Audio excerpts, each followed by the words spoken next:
माता की दोस्तों, कैसे हैं आप सब? आई होप बहुत अच्छे होंगे। आज के इस वीडियो में बात करने वाली हूँ कुबेर अष्टलक्ष्मी मंत्र के रहस्य के बारे में। जी हाँ दोस्तों, कुबेर अष्टलक्ष्मी मंत्र बहुत ही पावरफुल मंत्र है।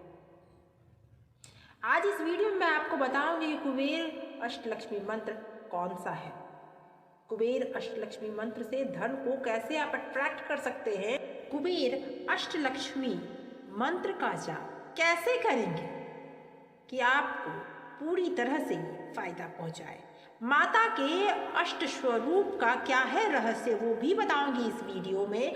किस तरह से आप रोजमर्रे के जीवन में इसे समाहित कर सकते हैं और कैसे आप दीपावली के दिन भी इसकी पूजा कर सकते हैं और इस मंत्र के जाप से अपने ईश्वर को अपने साथ ला सकते हैं और उसके बाद अपने जीवन के हर समस्या का समाधान प्राप्त कर सकते हैं। ये सारी चीज़ें बताऊंगी मैं आपको इसी वीडियो में। क्यों धन इतना ज़रूरत है? आज का जो परिवेश है वह ये सिखाता है कि यहाँ पर 100% यह बात खरी उतरती है कि पैसे के बिना कुछ भी संभव नहीं है। पैसा बहुत कुछ है, सब कुछ भले ही ना हो। मनुष्य के जीवन की सबसे बड़ी समस्या है गरीबी, निर्धनता। धन के अभाव में मनुष्य मान सम्मान प्रतिष्ठा से भी वंचित हो जाता है। ऐसा शास्त्रों में वर्णित मिलता है कि व्यक्ति को दरिद्रता दूर करने के लिए धन के लिए राजा कुबेर और मां लक्ष्मी की आराधना करनी चाहिए। शास्त्रों के अनुसार लक्ष्मी को चंचला कहा जाता है, अर्थात जो कभी एक स्थान पर टिकती नहीं, रुकती नहीं है। वही कुबेर को धन का राजा माना जाता है। ये जिस पर प्रसन्न हो जाए उसके घर माता लक्ष्मी स्थायी रूप से टिकती हैं। इसीलिए आज मैं आपको बताऊंगी कुबेर अष्टलक्ष्मी मंत्र का जाप कैसे उसे मेडिटेट करें, कैसे आप अपने धन को अट्रैक्ट करें। बहुत सारे फायदे हैं इस मंत्र को जपने के। अष्टलक्ष्मी के 8 स्वरूप होते हैं और 8 तरह की लक्ष्मी आपके घर में निवास करेंगी। जी हाँ दोस्तों, सिर्फ मनी के बारे में नहीं, आज का जो वीडियो है आपके जीवन के उन 8 आयामों के बारे में मैं बताऊंगी जो आपके घर आएंगी और आपके साथ ही रहेंगी, टिकेंगी। ये जानने के लिए वीडियो में लास्ट तक जरूर बने रहे।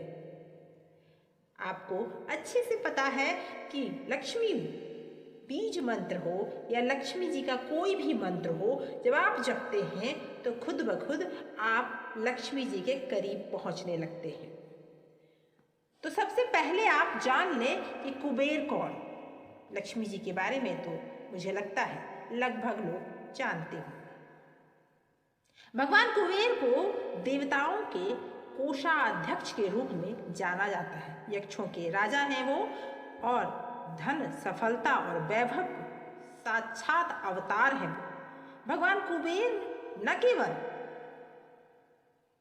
धन के देवता हैं बल्कि यक्षों के भी राजा हैं।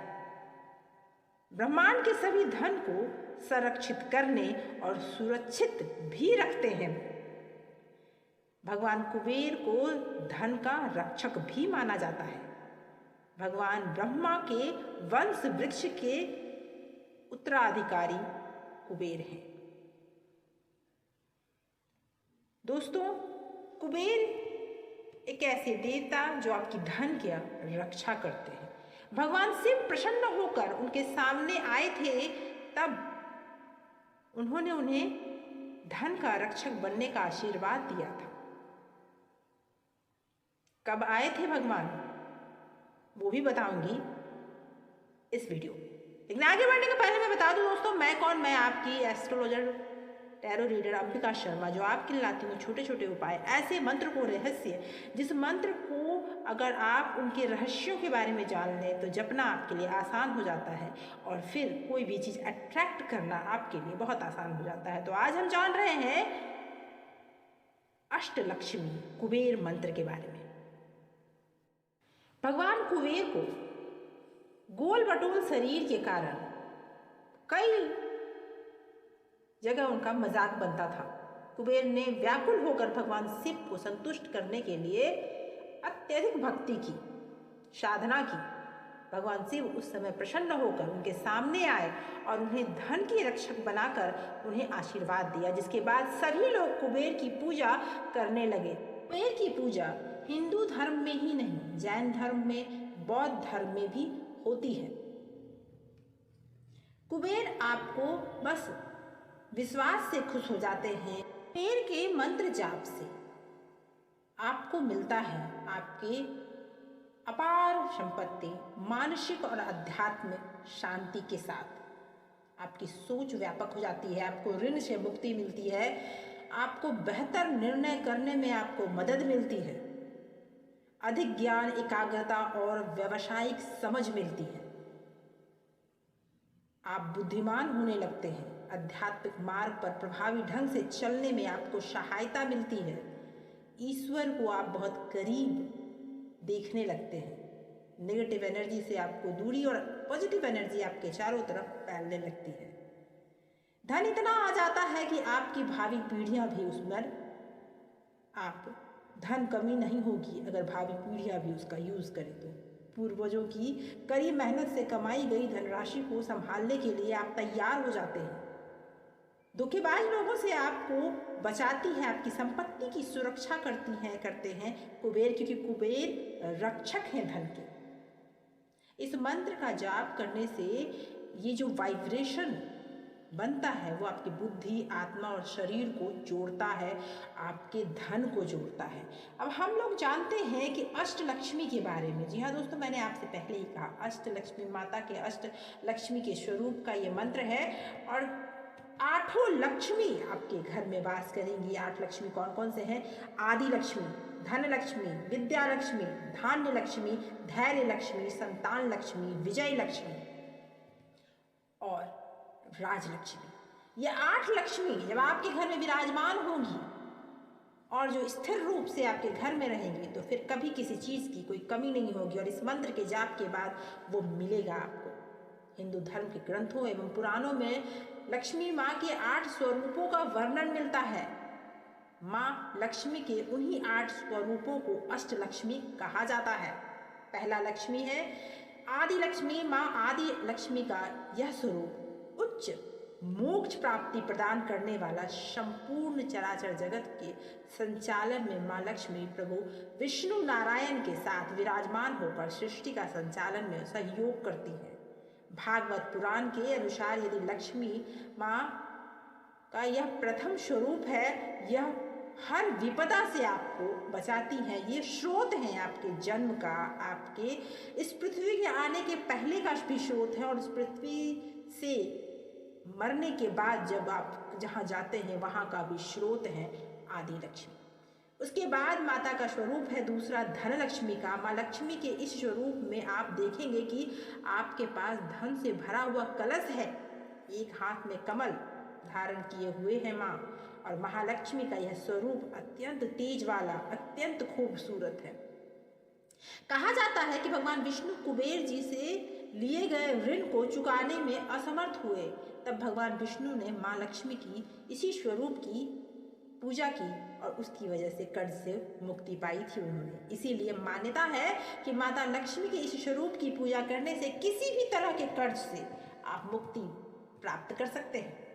तीसरा स्वरूप है उनका धन लक्ष्मी का। माँ लक्ष्मी का यह स्वरूप माँ अन्नपूर्णा के रूप में पूजी जाती है।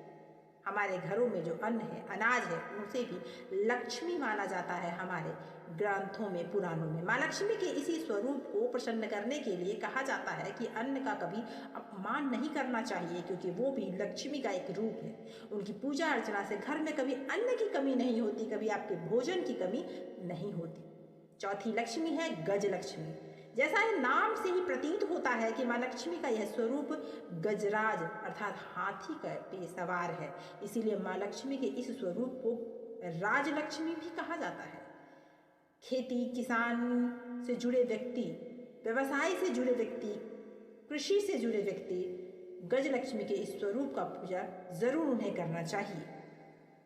उच्च पद प्रतिष्ठा के लिए भी गज लक्ष्मी, राजलक्ष्मी की पूजा होती है। अगर कोई आपका सुनने वाला नहीं है, हुकूमत किसी की है और आपकी बात कोई सुन नहीं रहा है, तो भी आपको इनकी पूजा से फायदा होता है।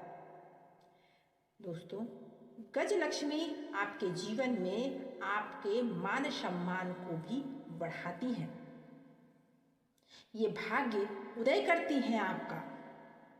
दोस्तों, अगला है 5वां संतान लक्ष्मी। हमारे पुराणों में संतान को भी लक्ष्मी का ही रूप माना जाता है। माँ लक्ष्मी का यह स्वरूप अपने भक्तों को संतान की तरह रक्षा करती है। यह माँ लक्ष्मी के स्कंद माता रूप की ही प्रतीक है। माँ लक्ष्मी के इस स्वरूप की पूजा करने से निश्चित तौर पे संतान सुख की प्राप्ति होती है और संतान से सुख की भी प्राप्ति होती है। संतान के प्रति अगर कोई भी समस्या है, संतान आपका बिगड़ गया है या फिर संतान आपकी बात नहीं सुनता, इस तरह की कोई भी समस्या है, तो आपको माता संतान लक्ष्मी की पूजा अर्चना जरूर करनी चाहिए और इस मंत्र के जाप से आपको इसका भी फायदा होगा। छठी लक्ष्मी है वीर लक्ष्मी। माँ लक्ष्मी के इस स्वरूप का पूजन वीरता, साहस और धैर्य के लिए किया जाता है। बौद्धिक विजय के लिए किया जाता है, शारीरिक क्षमता को बढ़ाने के लिए किया जाता है। इस रूप में की पूजा करने से आपको साहस की प्राप्ति होती है। कुछ लोगों के पास सब साधन मौजूद होते हैं, सुविधाएं मौजूद होती हैं, फिर भी किसी भी काम को में उनकी सफलता उन्हें मिलती नहीं। सब कुछ होने के बावजूद भी किसी भी काम में वो हाथ लगाएं तो उस काम चौपट हो जाता है, काम होगा ही नहीं। यह लक्ष्मी विजय लक्ष्मी की तरह आपका साथ देती हैं। आप किसी भी काम को जब हाथ लगाते हैं तो आपके काम में वह आपका साथ देती है। आपको लगेगा कि आपके साथ कोई खड़ा है जो आपके काम में वो हाथ बटा रहा है। विजय लक्ष्मी की बहुत भारी कृपा प्राप्त होगी अगर आप इस मंत्र का जाप करते हैं तो, और आपके हर काम सफल होने लगेंगे। महालक्ष्मी का अंतिम स्वरूप है विद्या लक्ष्मी। माँ लक्ष्मी का अंतिम स्वरूप विद्या लक्ष्मी के रूप में पूजी जाती है। माँ लक्ष्मी के इस स्वरूप की कृपा से जातक ज्ञान, कला, कौशल, अध्यात्म को प्राप्त करता है। जीवन के प्रत्येक क्षेत्र में वह सम्मान को प्राप्त करता है। ये विधि है शुक्रवार की, या फिर आप धनतेरस के दिन और दीपावली के दिन तो आपको ज़रूर करना है, और उसके बाद आप शुक्रवार से भी शुरू कर सकते हैं इस मंत्र का जाप। आपको स्नान करना है, स्वच्छ वस्त्र धारण करने हैं, लाल या गुलाबी रंग के कपड़े पहनने हैं, पूजा स्थल पर गंगा जल छिड़क कर उसे साफ करके साफ सफाई का पूरा ध्यान रखना है आपको। चौकी पर आप एक चौकी बिछा लें, उस पर आप आसन बिछा लें लाल या गुलाबी कलर का। उसके बाद महालक्ष्मी और श्री कुबेर की प्रतिमा स्थापित कर दें। इसके बाद घी का दीपक जला लें, धूप दीप नैवेद्य कर लें, अगरबत्ती जलाएं, सुगंधित पुष्प लाल पुष्प जरूर अर्पित करें, गुलाब का पुष्प भी अर्पित करें और कमल का भी, जो संभव हो सके आपसे। प्रतिमा पर लाल कुमकुम का तिलक लगाएं और उसके बाद आप वहीं बैठकर इस मंत्र का जाप करेंगे। मंत्र है ओम ह्रीं श्रीं क्रीं श्रीं कुबेराय अष्टलक्ष्मी मम गृहे धनम पुराय पुराय नमः। ओम ह्रीं श्रीं क्रीं श्रीं कुबेराय अष्टलक्ष्मी मम गृहे धनम पुराय पुराय नमः। इस मंत्र का आपको जाप करना है आधा घंटा से लेकर 1 घंटा तक। शांति से बैठ के, कोई भी हड़बड़ाहट नहीं होनी चाहिए। मन में क्या विचार चलने चाहिए वो भी अभी मैं बताऊंगी आपको, लेकिन कुछ बातों का ध्यान रखना बहुत ज़रूरी है। मंत्र जाप करने के बाद हाथ जोड़कर ईश्वर से आपको प्रार्थना करनी है अपने सारे कष्टों को दूर करने के लिए। परिवार की आर्थिक स्थिति को संपन्न बनाए रखेंगी माँ, और माँ लक्ष्मी और कुबेर की परिवार सहित आप आरती करें, पूरे परिवार के साथ आरती करें। मंत्र के जाप से आपको फायदे मिलते हैं धन, यश, सुख, सुविधा, पद, मान, सम्मान, सफलता, तरक्की, संतान सुख, भौतिक सुख, ये सारी चीज़ें मिलती हैं। तो आपके दिमाग में भी यही सारी चीज़ें जाप के समय चलना चाहिए। कोई भी नेगेटिव बात आपके मन में नहीं चलना चाहिए। इस मंत्र का जाप जब भी आप शुरू करें तो शुक्रवार का दिन हो, दीपावली के दिन या धनतेरस के दिन आप कर सकते हैं। शुक्ल पक्ष के शुक्रवार से शुरू करने से विशेष लाभ की प्राप्ति होगी आपको। संध्या बेला में इस जाप से आपको विशेष फायदा प्राप्त होगा, या फिर आप इसे ब्रह्म मुहूर्त में भी कर सकते हैं, जैसे आपको सूट करे। अगर आप किसी भी शुक्ल पक्ष के शुक्रवार से शुरू करते हैं तो एक टाइम फिक्स कर लें जिस समय आपको रोज़ करना है। आप आधा घंटा करना चाहते हैं आधा घंटा, या 1 घंटा करना चाहते हैं तो 1 घंटा। माइंड में जो भी आपकी समस्या है उसे क्लियर कर लें और उसके बाद रोज़ इस मंत्र का जाप आप शुरू कर दें। माँ लक्ष्मी और कुबेर को साथ में प्रसन्न करने का एक विशेष मंत्र है जो आपके लिए बहुत ही फायदेमंद है। बस जाप करने के बाद कुछ देर वहीं शांति से बैठ के उनके आशीर्वाद को महसूस जरूर करें, उन्हें धन्यवाद करें, माता लक्ष्मी को भी और कुबेर को भी, और उसके बाद ही वहाँ से उठें। आपको 45 दिनों तक 45 डेज तक रोज़ करना है इस मंत्र का जाप। आप देखेंगे जल्दी ही आपके जीवन में दुख के बादल छट जाएंगे और सुख समृद्धि आपके जीवन में आना शुरू हो जाएगा। तो दोस्तों, आज ये की जानकारी यहीं तक। आज अष्टलक्ष्मी कुबेर मंत्र की जो भी जानकारी थी मैंने आपको दी। कोई और सवाल है आपके मन में तो आप ज़रूर कमेंट में लिखकर वो सवाल पूछ सकते हैं। आने वाले वीडियोज़ में मैं उसका जवाब ज़रूर दूँगी। आज यहीं तक। आपको ये वीडियो पसंद आई हो तो लाइक कमेंट शेयर ज़रूर कीजिएगा। अगले वीडियो में फिर मिलूँगी, तब तक के लिए thank you so much for watching.